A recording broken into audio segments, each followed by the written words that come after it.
As if this week's wild weather wasn't enough, more active weather on the way for the weekend. We had a tornado in Baker County Monday, frost Wednesday, record-shattering cold Wednesday night. We've been tracking it all at WRUFweather.com and on our Twitter account.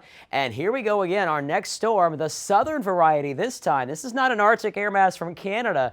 This is a system spinning over the southwest that has moisture with it, and it's going to scoop up more moisture out of the Gulf, and it's going to stall, giving us a 3-day period of some wet weather. Not all-day washouts, but certainly some rain is on the way. Gator fans, you don't have to worry about this for your tailgate. You also don't have to worry about the heavy coats. We'll be warming quickly from the 50s into the 60s by game time, but we will be clouding over.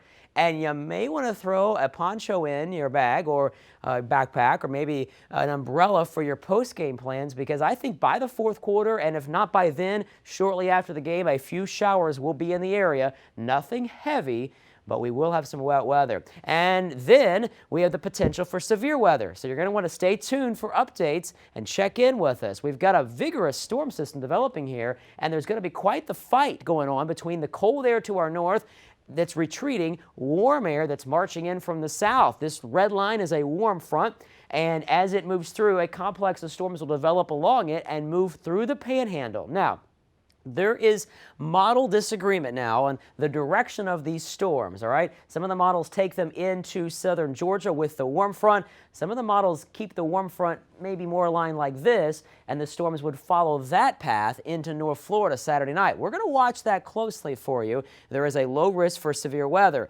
Then there's also some question marks on Sunday. I think there will be some dry time once the morning activity diminishes Sunday, but then later in the evening, a squall line of thunderstorms will be possible with this front. But as it moves in, I think it will be weakening. So the severe weather threat is there. I don't think we're in the bullseye here. I think that may be closer up to the Panhandle in South Georgia, but we want you to stay aware. Turn your notifications on if you follow us on Twitter. You can watch the live streaming at WRUFweather.com with your weather on the 6s, or just read our latest post there for the very latest on the active weather. Here's your updated 6-day. That storm system I was showing you stalls, so we have a chance for rain Monday and Tuesday. Probably not thunderstorm activity, just rain. Temperatures still pretty mild until then, and then the bottom falls out of the thermometer. We're talking a low Thanksgiving morning of 36, and folks, go to WRUFweather.com for my 10-day. Another blast of cold air is coming in on Black Friday.